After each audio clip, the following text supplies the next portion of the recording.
Hello दोस्तों, BPSC मस्ती academy में आप सभी को स्वागतम है। कल मैं लेकर आया था अथर्ववेद तक पढ़े थे हम लोग।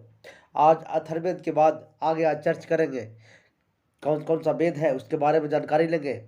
तो सबसे पहले आप मेरे चैनल पर सबसे पहले नया है तो आप सबसे पहले मेरा चैनल को सब्सक्राइब करिए, लाइक करिए और शेयर करिए। दोस्तों, जितना ज़्यादा आप लाइक करिएगा, शेयर करिएगा, सब्सक्राइब करिएगा, उस ज़्यादा हमको मोटिवेशन मिलेगा और हम आगे हिस्ट्री, ज्योग्राफी, पॉलिटी सभी का वीडियो धीरे धीरे लाएंगे। दोस्तों, ये ऐसा सब्जेक्ट है जिसको आप एक बार अगर पढ़ लेते हैं, ठीक से एक बार आप समझ लेते हैं, तो इससे 100 में 99% क्वेश्चन सीधे के सीधे एग्जाम तौर में पूछे जाते हैं। दोस्तों, तो चलिए हम बिना वक्त गवाए हुए चलते हैं। लेकिन एक बात ज़रूर, आप मेरे चैनल पर अगर नए हैं तो शेयर, सब्सक्राइब और लाइक ज़रूर करिएगा। बेल आई घंटी ज़रूर दबाइएगा, ताकि अगर किसी प्रकार का मेरा वीडियो बने या अगला नेक्स्ट वीडियो अगर आपको आए तो सबसे पहले आपको जानकारी मिल सके, सबसे पहले आपको जानकारी मिल सके। तो चलिए चलते हैं दोस्तों। कल कहाँ तक चले थे? कल टॉपिक था अथर्ववेद खत्म हो चुका था। अथर्ववेद जो था, यजुर्वेद और ऋग्वेद ये सब खत्म हो चुका था। आज है यहाँ अथर्ववेद। आज कौन सा अथर्ववेद है? तो अथर्ववेद के बारे में हम आज जानकारी लेंगे, लेकिन इसके बारे में हम पढ़ेंगे कि क्या है अथर्ववेद। इससे क्वेश्चन सीधे सीधे एग्जाम में, प्रतियोगिता परीक्षाओं में सीधे सीधे एग्जाम को प्रतियोगिता परीक्षाओं में सीधे सीधे टपका जाता है।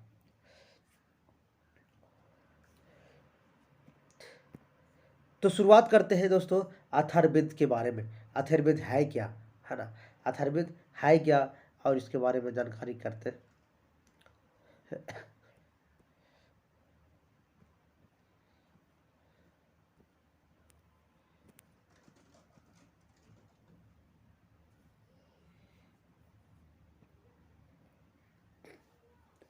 अथर्ववेद यह सबसे नवीनतम वेद है जिसकी रचना उत्तर वैदिक काल में किया गया था। पूछेगा कि अथर्ववेद का रचना किस काल में हुआ था? तो उत्तर वैदिक काल में हुआ था। याद रखिएगा, अथर्ववेद की रचना किस काल में हुआ था? उत्तर वैदिक काल में हुआ था। इस वेद में जादू टोना, अंधविश्वास, भूत पिचास, विभिन्न तथा निवारण की चर्चा इसमें किया गया है।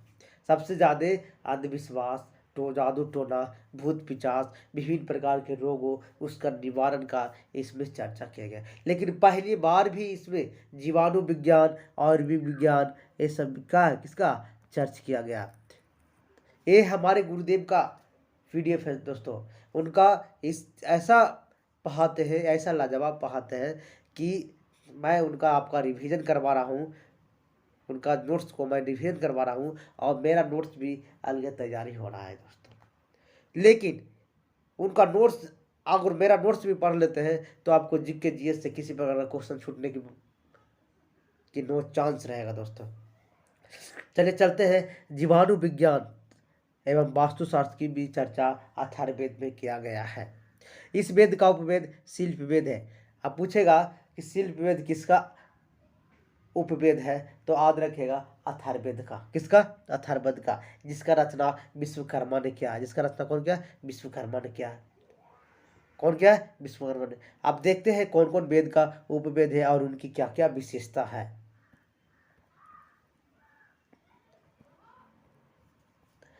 वेद और उपवेद, उनकी विशेषता। ऋग्वेद जिसका उपवेद है आयुर्वेद। कौन सा? आयुर्वेद, जो चिकित्सा से संबंधित इसमें जानकारी, चिकित्सा शास्त्र से संबंधित इसमें जानकारी मिलता है। याद रखिएगा दोस्तों। यजुर्वेद जिसका उपवेद है धनुर्वेद। यजुर्वेद है जिसका उपवेद है धनुर्वेद।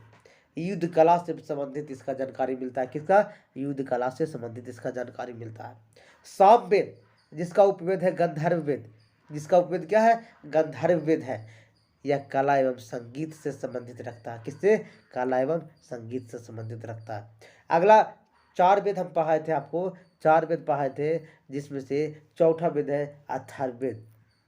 इसके बारे में अभी पढ़े थे, जिसका उपवेद है शिल्प वेद। कौन सा वेद? शिल्प वेद, जो भवन निर्माण कला से, मूर्ति कला से ये संबंधित रखता है।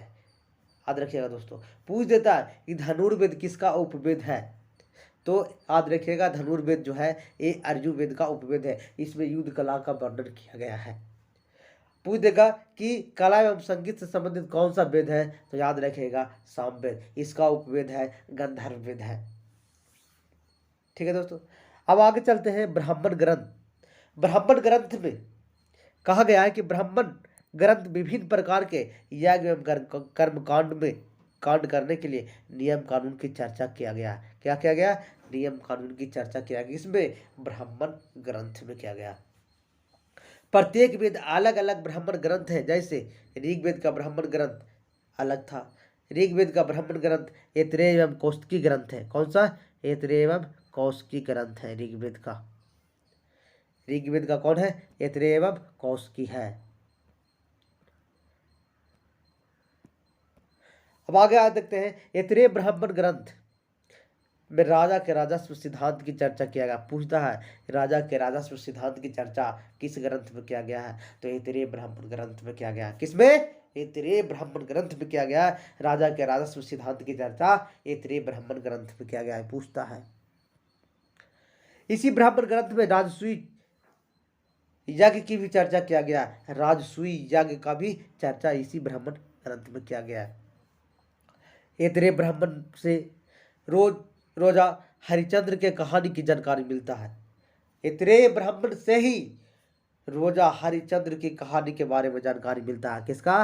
राजा हरिचंद्र के कहानी के। पूछता है किस ब्राह्मण ग्रंथ से राजा हरिचंद्र की जानकारी मिलता है, तो ऐतरेय ब्राह्मण ग्रंथ से मिलता है। ऐतरेय ब्राह्मण ऋग्वेद के शासन काल से संबंधित है। किसके शासन से? ऋग्वेद के शासन काल से संबंधित है। कौशिकी ब्राह्मण ग्रंथ में मानव और आचार विचार की चर्चा किया गया। पूछता है किस ब्राह्मण ग्रंथ में आचार विचार की चर्चा किया गया है, तो कौशिकी ब्राह्मण ग्रंथ में आचार विचार की चर्चा किया गया है। किसमें? कौशिकी ब्राह्मण ग्रंथ में। आगे देखते दोस्तों, कौशिकी ब्राह्मणों को संखायन ब्राह्मण भी कहा जाता है। कौन सा? संखायन ब्राह्मण। कौशिकी ब्राह्मण को संखायन ब्राह्मण भी कहा जाता है। सामवेद के कई ब्राह्मण ग्रंथ हैं। सामवेद में भी कई ब्राह्मण ग्रंथ हैं, जैसे पंचविश ब्राह्मण ग्रंथ, षड्विश ब्राह्मण ग्रंथ और जैमिनी ब्राह्मण ग्रंथ। कौन कौन? पंचविश ब्राह्मण ग्रंथ, षड्विश ब्राह्मण ग्रंथ और जैमिनी ब्राह्मण ग्रंथ। अब देखते हैं तीनों को विश्लेषण क्या क्या बताता है, इसके बारे में हम चलते हैं। पंचविश ब्राह्मण ग्रंथ में सरस्वती के लुप्त हो जाने और पुनः प्रकट होने की चर्चा किया गया है। सरस्वती के लुप्त होने और पुनः प्रकट होने की चर्चा किया गया है पंचमी ब्राह्मण ग्रंथ में। आज आता है षष्ठविश ब्राह्मण ग्रंथ में भूकंप, अकाल चर्चा किया गया, काल का चर्चा किया गया है। इसमें विधि, अनुष्ठान, जादू टोना की चर्चा किया गया। षड्विश ब्राह्मण ग्रंथ में भूकाल, अकाल की चर्चा किया गया। इसमें जादू टोना का भी चर्चा इसमें किया गया है। पढ़े थे कौशिकी ब्राह्मण ग्रंथ कितने भाग में बटा है ना? शाखाय ब्राह्मण भी कहा जाता है। कौशिकी ब्राह्मण को संखायन ब्राह्मण कहा जाता है। और सामवेद के कई ब्राह्मण ग्रंथ है जिसमें से 3 को विश्लेषण किया गया है। जैसे जैमिनीय ब्राह्मण ग्रंथ, विभिन्न प्रकार के मंत्रों की चर्चा किया गया है। कौन सा?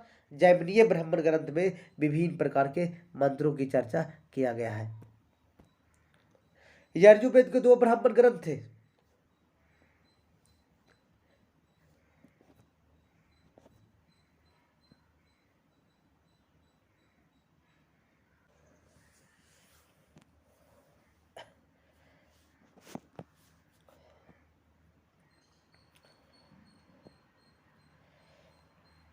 अब पढ़ते दोस्तों, यजुर्वेद के 2 ब्राह्मण ग्रंथ हैं। कौन कौन? यजुर्वेद के 2 ब्राह्मण ग्रंथ हैं, शतपथ ब्राह्मण ग्रंथ और तैत्तिरीय ब्राह्मण ग्रंथ। जितने सारे क्वेश्चन मैं करवा रहा हूँ दोस्तों, ये एनसीईआरटी और बहुत सारी किताबों को चुन चुन करके निकाल करके एक जगह पीबीआई क्वेश्चन जो हर प्रतियोगिता परीक्षाओं में पूछे जाता है उसी को ये रखा गया है। मैं विद्वान नहीं बना रहा हूँ, मैं जानकार दे रहा हूँ, जानकारी दे रहा हूँ। तो यजुर्वेद के दो ब्राह्मण ग्रंथ हैं, शतपथ ब्राह्मण ग्रंथ, कौन ग्रंथ? शतपथ ब्राह्मण ग्रंथ और तैत्तिरीय ब्राह्मण ग्रंथ। पूछेगा यजुर्वेद के कितने ब्राह्मण ग्रंथ हैं, तो दो ब्राह्मण ग्रंथ हैं। शतपथ ब्राह्मण ग्रंथ में विभिन्न यागों और मानव के जीवन के महत्व की चर्चा किया गया है। शतपथ ब्राह्मण ग्रंथ में विभिन्न यज्ञ और मानव का जीवन की महत्व का चर्चा किया गया। किसका?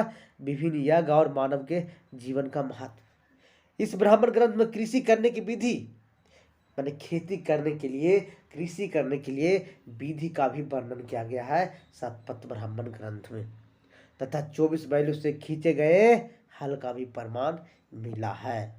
24 बैलों से खींचे गए हल का भी प्रमाण मिला है। आगे आते हैं दोस्तों,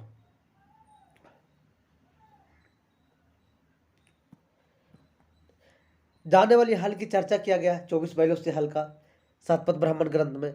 तीसरा है तैत्तिरीय ब्राह्मण ग्रंथ, मानव के आचरण और देवता के आचरण देवताओं को द्वारा नियंत्रण होने की बात कही है। तैत्तिरीय ब्राह्मण ग्रंथ में कहा गया कि मानव के जो आचरण होता है देवताओं द्वारा इसका नियंत्रण किया जाता है। किसके द्वारा? देवताओं के द्वारा इसका नियंत्रण किया जाता है तैत्तिरीय ब्राह्मण ग्रंथ में। अथर्ववेद एकमात्र ब्राह्मण ग्रंथ है, अथर्ववेद का एकमात्र ब्राह्मण ग्रंथ है गोपथ ब्राह्मण ग्रंथ, जिसकी गायत्री मंत्र की महिमा का वर्णन किया गया है। किसमें? गायत्री मंत्र का महिमा का वर्णन किसमें किया गया? अथर्ववेद का एकमात्र ब्राह्मण ग्रंथ है गोपथ ब्राह्मण ग्रंथ। किसमें? गोपथ ब्राह्मण ग्रंथ में। अब आते हैं आरण्यक ग्रंथ। कौन सा? आरण्यक। आरण्यक मतलब होता है एक रचना, एक जंगल।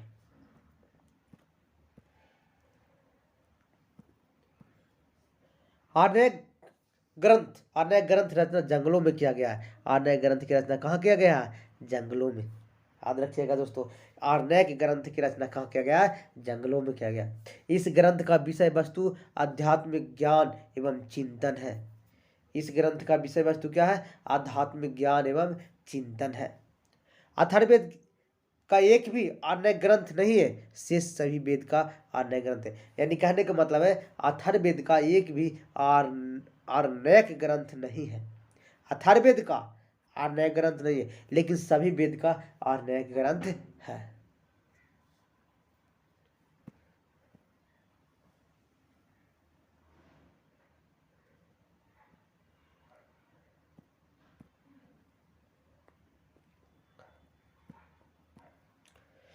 अब आते हैं दोस्तों उपनिषद के बारे में हम पढ़ते हैं।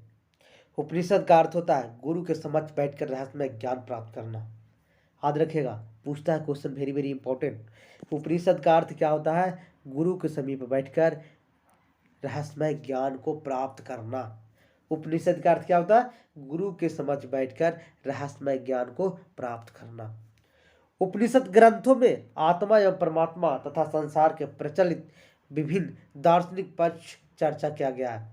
उपनिषद ग्रंथ में किसका चर्चा किया गया? आत्मा, परमात्मा और संसार के प्रचलित दार्शनिक चर्चा किया गया। इसकी रचना 800 ईस्वी से 500 ईस्वी पूर्व माना गया है। उपनिषद का रचना कब माना गया? 800 ईस्वी से 500 ईस्वी पूर्व इसका माना गया है रचना। उपनिषद को ब्रह्मा विद्या भी कहा जाता है। क्या कहा जाता है? उपनिषद को ब्रह्मा विद्या भी कहा जाता है। भारतीय दर्शन का जन्म स्थल उपनिषद को ही माना जाता है। किसमें? भारतीय दर्शन का जन्म स्थल उपनिषद को ही माना जाता है। किसका माना जाता है? उपनिषद को ही माना जाता है। उपनिषद की कुल संख्या कितना है? याद रखिएगा 108। कितना? 108। उपनिषद की कुल संख्या कितना? 108, जिसमें से मात्र 13 उपनिषद को ही प्रमाणिक बताया गया। कितना? 13 उपनिषद को ही प्रमाणिक बताया गया। एग्जाम में पूछता है कि उपनिषदों की संख्या कितना है, तो 108 याद रखिएगा। लेकिन प्रमाणिकता कितना है? प्रमाणिक किया गया कितना है? तो उसमें से मात्र 13 को प्रमाणित किया गया है। भारत का राष्ट्रीय बाग सत्यमेव जयते, याद रखिएगा दोस्तों, जो मुंडो उपनिषद से लिया गया है। यह अथर्ववेद का उपनिषद है। कौन किसका उपनिषद है? अथर्ववेद का उपनिषद है। यजुर्वेद का उपनिषद कठोपनिषद में यम एवं नचिकेता के संवाद का वर्णन है। पूछता है कि यम एवं नचिकेता संवाद का वर्णन किस उपनिषद में है? तो कठोपनिषद। किसमें? कठोपनिषद। लेकिन एक किसका उपनिषद था? यजुर्वेद का उपनिषद था। किसका? यजुर्वेद का। अष्टमा सदगम्मा, जिसमें बृहदारण्यक उपनिषद से लिया गया। कहाँ से लिया गया? अष्टमा सदगम्मा बृहदारण्यक उपनिषद से लिया गया। ये पूछता वेरी वेरी कॉमन क्वेश्चन दोस्तों। पुनर्जन्म का संकल्पना, पुनः जन्म, मनुष्य का जीवन पुनः जन्म होता है या ना होता है, उसका संकल्पना बृहदारण्यक उपनिषद से लिया गया। किसमें? बृहदारण्यक उपनिषद से लिया गया। अद्वैतवादी का जन्मस्थली छंदोपनिषद से लिया गया। किससे लिया गया? छंदोपनिषद से अद्वैतवादी का जन्मस्थली लिया गया। यज्ञ की तुलना में फूटी नाव से की गई मंडक उपनिषद में। यज्ञ की तुलना फूटी नाव से की गई है। किसमें? मंडक उपनिषद में किया गया। किसमें किया गया? मंडक उपनिषद में किया गया। अब पढ़ते हैं पुराण के बारे में दोस्तों। बहुत वेरी वेरी इंपॉर्टेंट, बहुत क्वेश्चन पूछे जाते हैं। पुराण को भी ब्राह्मण साहित्य के अंतर्गत रखा गया। किसमें? ब्राह्मणी साहित्य के अंतर्गत रखा गया। इसको भी, पुराण को भी ब्राह्मण साहित्य के अंतर्गत रखा गया। पुराण की कुल संख्या कितना है? 18 है। कितना है? 18। सही पुराण की रचना लोमहर्षि ऋषि और उसके पुत्र उग्र सर्वा के द्वारा किया गया। सही पुराण की रचना, पूछता क्वेश्चन, पुराणों की रचना किसके द्वारा किया गया है? तो लोमहर्षि ऋषि उसके पुत्र उग्र सर्वा के द्वारा किया गया। सही पुराणों का सबसे प्राचीन पुराण मत्स्य पुराण है। सही पुराणों में सबसे प्राचीन पुराण कौन सा पुराण है? मत्स्य पुराण है, जिसमें विष्णु के 10 अवतारों की चर्चा किया गया है। इसे पुराण में सतवाहन वंश का भी चर्चा किया गया। कहता है कि पुराणों में सबसे प्राचीन पुराण, पूछता है क्वेश्चन एग्जाम में कि सबसे प्राचीन पुराण कौन है? तो मत्स्य पुराण है। यही पुराण में विष्णु के 10 अवतारों का चर्चा किया गया। किसका? विष्णु भगवान को 10 अवतारों की चर्चा किया गया। साथ में सतवाहन वंश के भी इसके जानकारी मिलता है। आगे आते हैं वायु पुराण। वायु पुराण से शुंग वंश एवं गुप्त वंश के बाद जानकारी मिलता है। पूछता है वायु पुराण से शुंग वंश एवं गुप्त वंश के बारे में जानकारी मिलता है। पूछता है, याद रखिएगा। जबकि विष्णु पुराण से मौर्य एवं गुप्त वंश के बारे में जानकारी मिलता है। विष्णु पुराण से किसके? मौर्य एवं गुप्त वंश के बारे में जानकारी मिलता है विष्णु पुराण से। मार्कंडेय पुराण देवी दुर्गा से संबंधित है। पूछता है देवी दुर्गा किस पुराण से संबंधित है? तो मार्कंडेय पुराण से संबंधित है। किससे? मार्कंडेय पुराण से संबंधित है। इसी में दुर्गा सप्तशती नामक शामिल है। अग्नि पुराण में गणेश पूजा की पहली बार उल्लेख मिलता। कौन सा पुराण में? गणेश पूजा का पहली बार उल्लेख अग्नि पूजा में, अग्नि पूजा की अग्नि पुराण में दोस्तों, अग्नि पुराण में गणेश पूजा की पहली बार उल्लेख मिलता है। साथ ही देसी पुराण या तांत्रिक पद्धति की भी चर्चा मिलता है। किसका? तांत्रिक का भी चर्चा इसमें मिलता है। पूछता है कि गणेश पूजा की पहली बार उल्लेख किस पुराण में है? तो अग्नि पुराण में है। मार्कंडेय पुराण, इसमें देवी दुर्गा का चर्चा मिलता है ना। वायु पुराण से शुंग वंश और गुप्त वंश की जानकारी मिलता है, जबकि विष्णु पुराण से मौर्य और गुप्त दोनों का जानकारी मिलता है। अब आते हैं दोस्तों वेदांग।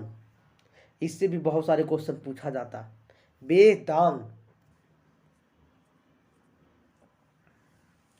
वेदांगों को वेद का ही अंग माना गया है। वेदांगों को वेद का ही अंग माना गया है। इसकी रचना उत्तर वैदिक काल में हुआ। इसकी रचना वेद को सही तरीके से समझने के लिए किया गया था। वेदांग का रचना किस लिए किया गया था? वेद को सही तरीके से समझने के लिए किया गया था। वेदांग की कुल संख्या कितना है? 6 है। याद रखिएगा, पूछता है कि वेदांग की कुल संख्या कितना है? तो 6 है। कैसे याद रखेंगे इसका? व्याजोनिशिकच, व्याजोनिशिकच, कौन सा? व्याजोनिशिकच, यानी व्या से व्याकरण, नि से निरुक्त और का से कल्पच, ज्यो से ज्योतिष, सी से शिक्षा, है ना, तो क्या हो गया? और छंद हो गया। अब आगे देखते हैं, बारी बारी से सबके बारे में हम पढ़ते हैं। व्याकरण क्या कहता है? व्याकरण यह वेद रूपी शरीर का मुख माना गया है। यह वेद रूपी शरीर का मुख माना, यानी शरीर को वेद का रूप में माना गया है कि वेद जो है एक प्रकार का शरीर है ना, शरीर का मुख माना गया है। किसका? वेद रूपी शरीर का मुख माना गया है व्याकरण, जिसमें समास, संधि, उपसर्ग, प्रत्यय इत्यादि की चर्चा किया गया। व्याकरण में पढ़ना पड़ता है समास, संधि, उपसर्ग और प्रत्यय की चर्चा किया गया। एग्जाम में पूछता है क्वेश्चन दोस्तों कि प्राचीनतम व्याकरण ग्रंथ अष्टाध्यायी, इसका लेखक पाणिनि था। कौन था? पाणिनि। पूछता है कि अष्टाध्यायी व्याकरण ग्रंथ के लेखक कौन है, तो बताएंगे किसका नाम? Panini. Very very important question दोस्तों। बाद में शुंग वंश इस काल में पतंजलि नामक विद्वान ने अष्टाध्यायी नामक व्याकरण ग्रंथ का महाभास नामक टीका टिप्पणी की रचना किया। किसमें? महाभास नामक टीका टिप्पणी का रचना किया। बाद में शुंग वंश के काल में, किस वंश के काल में? शुंग वंश के काल में पतंजलि नामक विद्वान का अष्टाध्यायी नामक व्याकरण ग्रंथ का महाभास नामक टीका टिप्पणी की रचना किया गया। आगे आते दोस्तों, जितना भी क्वेश्चन अगर हम करवा रहे हैं दोस्तों, तो आप एक बार से 2 बार जरूर देखिएगा, लेकिन ये जान लीजिए इस चीज 100 में 99% कंपटीशन में पूछे ही जाते हैं। अब आते हैं ज्योतिषी। ज्योतिष, इस वेद रूपी शरीर को आंख माना गया। व्याकरण को क्या माना गया था? शरीर माना गया था, लेकिन ज्योतिष को क्या माना गया? आंख माना गया। इसी शरीर वेद में, यानी वेद का रूप किसका दिखाया गया? आंख को माना गया। प्राचीनतम ज्योतिष से संबंधित ग्रंथ कौन है? बृहद संहिता, जिसकी रचना बारहमीर के द्वारा किया गया था। किसका? पूछता क्वेश्चन, बृहद संहिता की रचना किसने किया? तो बारहमीर ने किया था। निरुक्त, इस वेद रूपी शरीर का नाक कान का कहा जाता है। निरुक्त, इस वेद रूपी शरीर का नाक और कान कहा जाता है। किसका कहा जाता है? नाक और कान कहा जाता है। निरुक्त, इस वेद रूपी शरीर का क्या कहा जाता है? नाक और कान कहा जाता है।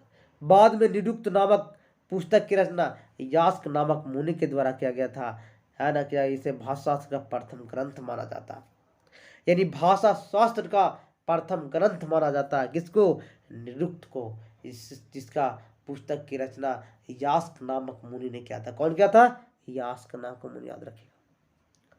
शिक्षा, अगला है शिक्षा। इस वेद रूपी शरीर को मस्तिष्क कहा जाता है। किसका कहा जाता है? मस्तिष्क कहा जाता है। कल्प, ये वेद रूपी शरीर को क्या कहा जाता है? हाथ कहा जाता है। क्या कहा जाता है? हाथ। हाथ को ही कल्प कहा जाता है, मस्तिष्क को शिक्षा कहा जाता है, नाक कान को निरुक्त कहा जाता है। याद रखिएगा। बृहद संहिता की रचना बारहमीर किया था। आंख को ज्योतिषी कहा जाता है।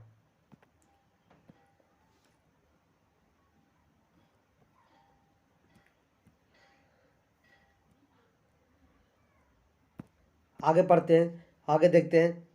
कल्प के विभिन्न प्रकार के विधि विधान की चर्चा किया गया। पूछता है क्वेश्चन, कल्प जो है किस विभिन्न विधि विधान की चर्चा किया गया है। कल्प में, जो कल्प में कितने सूत्र हैं देखते हैं। श्रोता सूत्र, पूछता है क्वेश्चन दोस्तों, इसमें बड़े बड़े यज्ञ की विधि विधान की चर्चा किया गया। श्रोता सूत्र में बड़े बड़े यज्ञ और विधि विधान की चर्चा किया गया। कौन सा सूत्र में? श्रोता सूत्र में। अगला है धर्म सूत्र, इसमें व्यक्ति के राजनीतिक, सामाजिक और सांस्कृतिक नियमों का कर्तव्य की चर्चा किया गया। धर्म सूत्र में याद रखिएगा दोस्तों, राजनीतिक, सामाजिक, सांस्कृतिक नियम एवं कर्तव्य की चर्चा किया गया है धर्म सूत्र में। सर्वप्रथम मनुष्य के पुरुषार्थ की चर्चा धर्म सूत्र में क्या पूछता है कि मनुष्य का पुरुषार्थ किस सूत्र में चर्चा किया गया है? तो धर्म सूत्र में। किसमें? धर्म सूत्र में किया गया है। शुल्ब सूत्र, ज्योतिष में विधि से यज्ञ कुंड की चर्चा किया गया। पूछता है कि जैमितीय विधि से यज्ञ कुंड की चर्चा किस में किया गया है? तो शुल्ब सूत्र में किया गया। किस में किया गया है? शुल्ब सूत्र में किया गया है। अगला है गृह सूत्र। क्या है? गृह सूत्र। इसमें विभिन्न प्रकार के पारिवारिक नियम कानून की चर्चा किया गया। किसमें? विभिन्न प्रकार के पारिवारिक और नियम कानून का चर्चा किया गया गृह सूत्र में। भारतीय विधि कानून, इंडियन लॉ, यह पहली बार गृह सूत्र में किया गया है इसका चर्चा। भारतीय का विधि कानून का, इंडियन लॉ का गृह सूत्र में इसका चर्चा किया गया है। शुल्क सूत्र में याद रखिएगा दोस्तों, ज्यामितीय विधि से कांड का चर्चा किया गया है। धर्म सूत्र में याद रखिएगा दोस्तों, राजनीतिक, सामाजिक और सांस्कृतिक नियमों का वर्णन किया गया है। मनुष्य का धर्म सूत्र का वर्णन पुरुषार्थ का धर्म सूत्र में ही किया गया है। अब आते हैं वेद। छंद क्या होगा जमाना? इस वेद रूपी में शरीर को पैर माना गया। छंद को क्या माना गया? वेद रूपी में शरीर को पैर माना गया। यानी आदमी मुख से चला, नाक, कान, गला, है ना, उसके बाद हाथ, अब आ रहे हैं पैर।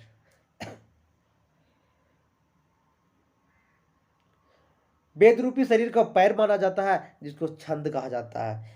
मुख्य रूप से पिंगल का छंद शास्त्र प्रसिद्ध है। किसका? पिंगल का छंद शास्त्र प्रसिद्ध है। छंद शास्त्र प्रसिद्ध है किसका? पिंगल का प्रसिद्ध है। किसका प्रसिद्ध है? पिंगल का। याद रखिएगा दोस्तों।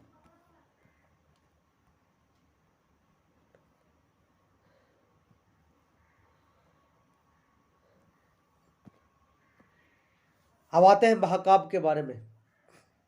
इनकी संख्या 2 है। महाकाव्य की संख्या कितना है? 2 है। एक है रामायण और दूसरा है महाभारत। महाभारत संकलन करता महर्षि वेद व्यास थे। महाभारत का पूछता है संकलन करता कौन है, तो महर्षि वेद व्यास थे। प्रारंभ में इसकी कुल संख्या 8800 श्लोक थे। नाम जय संहिता था। कितना सा? प्रारंभ में इसमें केवल 8800 श्लोक था महाभारत में। उसका नाम क्या था? जय संहिता। क्या था? जय संहिता। याद रखिएगा। महाभारत का प्रारंभिक नाम क्या है? जय संहिता। बाद में श्लोकों की संख्या 24,000 हो गया। कितना हो गया? वर्तमान में महाभारत से लाखों वर्ष अधिक से अधिक श्लोक हो गए। अभी वर्तमान में लाखों से अधिक श्लोक हैं। 17वीं शताब्दी में संहिता या महाभारत कहना लगा। सतसहस्त्री संहिता या महाभारत कहलाने लगे अभी वर्तमान में। आगे आते हैं दोस्तों, देखते हैं। महाभारत 18 भागों में बांटा गया था। पूछता है कि महाभारत को कितने भागों में बांटा गया है, तो 18 भागों में बांटा गया। लेकिन ये भी याद रखिएगा कि महाभारत को अभी वर्तमान में कितना श्लोक है, तो 1,00,000 से प्लस है। शुरुआत में कितना श्लोक था, तो 8800 श्लोक था। धीरे धीरे उस समय उसका नाम क्या था, तो जय संहिता था। श्लोक की संख्या बढ़ते बढ़ते 24,000 हो गई और महाभारत को अभी वर्तमान में 1,00,000 श्लोक हो गया। महाभारत को पूछता है कि कितने भागों में बांटा गया, तो 18 भागों में। प्रत्येक भाग को क्या कहते हैं? पर्व कहते हैं। प्रत्येक भाग को क्या कहते हैं? पर्व कहते हैं। इससे सबसे बड़ा पर्व भीष्म पर्व है। इसमें सबसे बड़ा पर्व कौन सा पर्व है? भीष्म पर्व है, जिसमें कृष्ण और अर्जुन के बीच वार्तालाप की चर्चा किया गया। कृष्ण और अर्जुन के बीच वार्तालाप का चर्चा किसमें किया गया? तो भीष्म पर्व में किया गया है। किसमें चर्चा किया गया है? तो भीष्म पर्व में किया गया है। इस पर्व को भागवत गीता कहा जाता है। इसी पर्व को क्या कहा जाता है? भागवत गीता कहा जाता है। महाभारत को 5 वेद का उपाधि दिया गया। यानी कहता है कि महाभारत को कितने वेद को उपाधि दिया गया? 5वां वेद का उपाधि दिया गया महाभारत को। महाभारत को क्या कहा गया? 5वां वेद का उपाधि दिया गया है।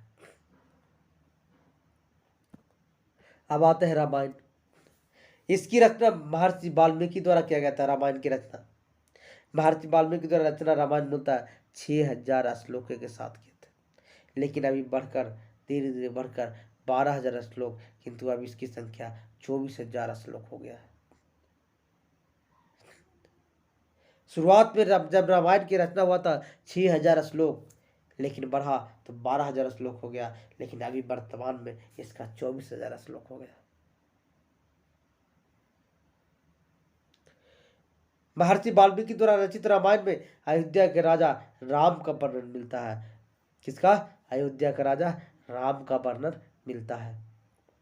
यह 7 खंडों में बांटा है। कितने खंडों में? 7 खंडों में बांटा गया है। याद रखिएगा दोस्तों, कितने खंडों? 7 खंडों। गैर ब्राह्मण साहित्य, कौन सा? गैर ब्राह्मण साहित्य को।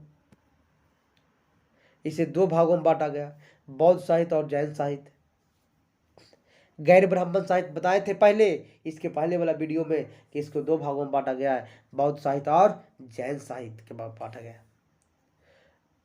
हम लोग गैर ब्राह्मण साहित्य चर्च कर रहे, लेकिन ब्राह्मण साहित्य जो था, उस कर्मकांड के बारे में चर्चा, सारा चीज की चर्चा उसको हम देख चुके हैं। अब आते हैं बौद्ध साहित्य, किसके बारे में चर्चा करेंगे? बौद्ध साहित्य के बारे में। बौद्ध साहित्य से बौद्ध धर्म के बारे में जानकारी मिलता है, बौद्ध साहित्य से बौद्ध धर्म के बारे में जानकारी मिलता है। अधिकांशतः बौद्ध साहित्य पाली भाषा में लिखा गया। कौन सा भाषा में? पाली भाषा। पूछता है कि बौद्ध धर्म में कौन सा भाषा का प्रयोग किया गया है, तो पाली भाषा का। बौद्ध साहित्य में सबसे महत्वपूर्ण स्थान त्रिपिटक का। पूछता है कि बौद्ध साहित्य में सबसे महत्वपूर्ण स्थान कहाँ है, तो त्रिपिटक का, जिसकी रचना विभिन्न बौद्ध के सम्मेलन में किया गया। विभिन्न जो बौद्ध 4 गो सम्मेलन हुआ था, उसी में त्रिपिटक का रचना किया गया है। पिटक का अर्थ होता है टोकरी। क्या होता है? पिटक का अर्थ टोकरी। पिटक का अर्थ होता है दोस्तों टोकरी। पिटक का क्या अर्थ होता है? टोकरी। पिटक का अर्थ क्या होता है? टोकरी। महात्मा बुद्ध के मृत्यु के पश्चात बौद्ध धर्म का प्रचार प्रसार करने के लिए 4 बौद्ध सम्मेलन का आयोजन किया गया। जब महात्मा बुद्ध का मृत्यु हो गया था, उसको प्रचार प्रसार करने के लिए 4 बौद्ध सम्मेलन का आयोजन किया गया। किसमें? 4 बौद्ध सम्मेलन का आयोजन किया गया। देखते हैं प्रथम बौद्ध सम्मेलन। प्रथम बौद्ध सम्मेलन 483 ईस्वी में राजगीर में हुआ था। बौद्ध साहित्य, बौद्ध साहित्य में बौद्ध धर्म के बारे में जानकारी मिलता है। किसका? बौद्ध धर्म की जानकारी मिलता है। पूछता है अधिकांश बौद्ध साहित्य पाली भाषा में लिखा गया है। किस भाषा में लिखा गया है? पाली भाषा में। बौद्ध साहित्य का सबसे महत्वपूर्ण स्थान त्रिपिटक का, जिसकी रचना विभिन्न बौद्ध धर्म सम्मेलन में किया था। पूछता है कि त्रिपिटक का रचना कब किया गया था, तो विभिन्न बौद्ध धर्मों के सम्मेलन में किया गया था। आगे आते हैं दोस्तों, पिटक का अर्थ होता है टोकरी। पिटक का अर्थ क्या होता है? टोकरी। पिटक का अर्थ क्या होता है? टोकरी। पिटक का क्या अर्थ होता है? टोकरी, याद रखिएगा। महात्मा बुद्ध के मृत्यु के पश्चात बौद्ध धर्म को प्रचार प्रसार करने के लिए 4 बौद्ध सम्मेलन संगीति का आयोजन किया गया। किसका? 4 बौद्ध सम्मेलन संगीति का आयोजन किया गया है महात्मा बुद्ध के मृत्यु के बाद। देखते हैं प्रथम बौद्ध सम्मेलन को आता है। प्रथम बौद्ध सम्मेलन, प्रथम बौद्ध सम्मेलन, प्रथम बौद्ध सम्मेलन 483 ईस्वी पूर्व राजगीर या राजगिरी या गिरिबीज में हुआ था। तीनों नाम लिखिए दोस्तों, राजगीर, राजगिरी, गिरिबीज।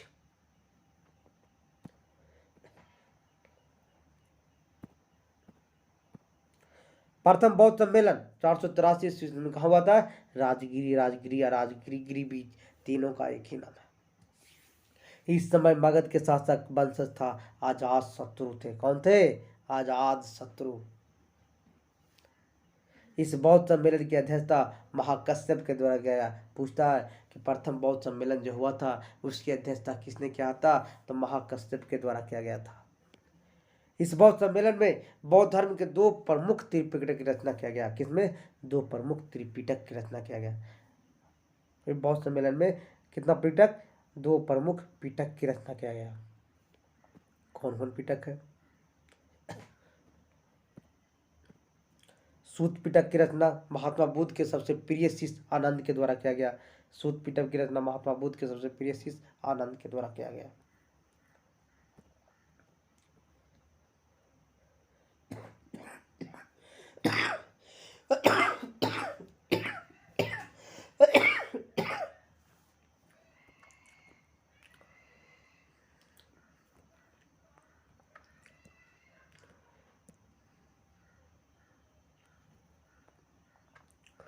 तो नहीं बोला पहाड़ था। बौद्ध धर्म, ओकर बाद जैन धर्म,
इस पुस्तक में महात्मा बुद्ध के द्वारा दिए गए धार्मिक उपदेश की चर्चा किया गया।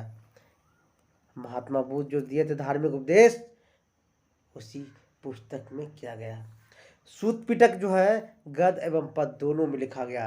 गद्य पद का मतलब होता है कहानी और कविता दोनों में लिखा गया। याद रखिएगा, गद्य और पद दोनों में लिखा गया। यह पिटक 5 निकाय खंड में बांटा है, जिसका सबसे महत्वपूर्ण निकाय अंगुत्तर निकाय है। सूत पिटक है जो कितने निकाय में बांटा गया है? 5 निकाय खंडों में बांटा गया है। सबसे महत्वपूर्ण अंगुत्तर निकाय कौन सा? अंगुत्तर निकाय, जिसमें 6ठी शताब्दी ईस्वी पूर्व 16 महाजन की चर्चा किया गया। कब? 6ठी शताब्दी ईस्वी पूर्व 16 महाजन पद का चर्चा किया गया है। आगे तो एक अन्य निकाय खुद्दक निकाय। अंगुत्तर निकाय था पहले, इसके अगला है खुद्दक निकाय। खुद्दक जिससे संबंधित है जातक ग्रंथ, जिसमें महात्मा बुद्ध के पूर्व जन्म के 200 कहानियां की चर्चा मिलता है। महात्मा बुद्ध के पूर्व जन्म के 200 कहानियों की चर्चा किसमें मिलता है? जातक ग्रंथ में मिलता है। यह खुद्दक निकाय से संबंधित है। कौन सा निकाय? ऊपरी था अंगुत्तर निकाय और यह खुद्दक निकाय। विनय पिटक अगला है। इसकी रचना महात्मा बुद्ध के अन्य शिष्य उपाली के द्वारा किया गया। महात्मा बुद्ध के जो शिष्य उपाली था उसके द्वारा विनय पिटक की रचना किया गया। इस पुस्तक में बौद्ध धर्म के प्रवेश के लिए विभिन्न नियम कानून की चर्चा किया गया है। तो थैंक यू दोस्तों। अब अगला वीडियो में द्वितीय बौद्ध सम्मेलन चलेंगे, उसके बाद जैन धर्म पढ़ेंगे। तो मेरा वीडियो को अगर अच्छा लगे तो लाइक शेयर सब्सक्राइब जरूर करिएगा। थैंक यू दोस्तों।